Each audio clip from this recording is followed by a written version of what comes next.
ಎಲ್ಲ ಕೂಡ ಹೇಳಿದ್ದು ಸರ್ಪ್ರೈಸ್ ಸರ್ಪ್ರೈಸ್ ನಮ್ಗೆ ಗೊತ್ತೇ ಇರ್ಲಿಲ್ಲ ಈ ಪ್ರೊಡಕ್ಷನ್ ಅಂತ ಹೇಳಿ. ಯಾಕೆ ಅದನ್ನ ಹೈಡ್ ಮಾಡಿದ್ರಿ ಅಂತ ಒಂದು.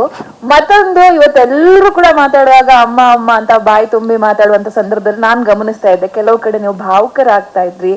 ಸೊ ಆ ಕ್ಷಣ ಎಲ್ರಿಗೂ ಸಿಗಲ್ಲ, ಪ್ರೀತಿಯಿಂದ ಎಲ್ರು ಅಮ್ಮ ಅಮ್ಮ ಅಂತ ಕರೆದಿದ್ದು, ಈ ಸಿನಿಮಾದ ಬಗ್ಗೆ ಮಾತಾಡಿದ್ದು, ನೀವು ಕೊಟ್ಟ ಅವಕಾಶದ ಬಗ್ಗೆ ಮಾತಾಡಿದ್ದು, ಅದ್ರ ಬಗ್ಗೆ ಶೇರ್ ಮಾಡೋದಾದ್ರೆ ಎಲ್ರೂ ಪಾಪ ಎಲ್ರಿಗೂ ಅವ್ರಿಗೆ ನಮ್ಮ ಮೇಲಿರೋ ಅಭಿಮಾನ.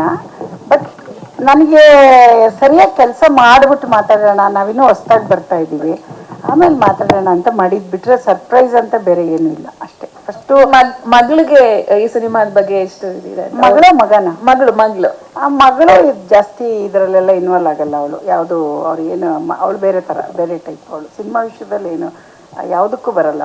ಅವಳು ಇದೆಲ್ಲ ಗೊತ್ತಿರುತ್ತೆ, ಬಟ್ ಕೇಳೋದು ಇದೆಲ್ಲ ಅವಳು ಏನೋ ಮಾಡ್ತಾರೆ ಅಮ್ಮ ಅಣ್ಣ ಅಂತ ಸುಮ್ಮನೆ.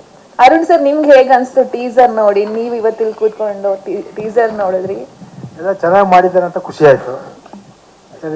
ಚೆನ್ನಾಗಿ ಬಂದಿದೆ ಫಿಲಮ್. ಸಪೋರ್ಟ್ ಮಾಡ್ತಾರೆ ಅಂದ್ರೆ ಪ್ರತಿಯೊಂದು ಮಾತಾಡ್ತೀವಿ.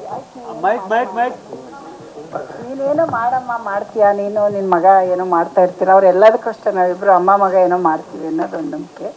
ಬಟ್ ಅಲ್ಲಿ ತುಂಬ ಚೆನ್ನಾಗಿ ನನಗೆ ಸಪೋರ್ಟ್ ಮಾಡಿದ್ದಾರೆ. ಜಮೀನೆಲ್ಲ ನೋಡ್ಕೊಳ್ಳೋದು ಅದನ್ನೆಲ್ಲ ಫೈನಾನ್ಸೆಲ್ಲ ಆತನಿಂದನೇ ಓಡಾಡ್ತಿತ್ತಲ್ಲ, ಹಂಗಾಗಿ ತುಂಬ ಕಷ್ಟ. ಆದರೆ ಕಷ್ಟ ಅಂತ ಏನಿಲ್ಲ, ತುಂಬ ಚೆನ್ನಾಗಿ ನಮ್ಮ ಡೈರೆಕ್ಟ್ರು ನಂಗೆ ಸಪೋರ್ಟ್ ಮಾಡಿದರು. ಬಟ್ ಒಂದು ಮಾಡಿದ್ರೆ ಜನಕ್ಕೆ ಅದು ಕೆಲಸ ಆಗಬೇಕಲ್ರಿ. ಕೆಲಸಕ್ಕೆ ಏನಾದರೂ ತಲುಪಿದ್ರೆ ಖುಷಿ, ತಲುಪಲಿಲ್ಲ ಅಂದರೆ ಎಷ್ಟು ಕಷ್ಟ ಆಗುತ್ತಲ್ವ. ಅದು ಇಷ್ಟು ಜನದ ಜೀವನ ಇರುತ್ತೆ ಅದ್ರ ಜೊತೆ. ಹಂಗಾಗಿ ಹುಷಾರಾಗಿ ಮಾಡಬೇಕು ಅಂತ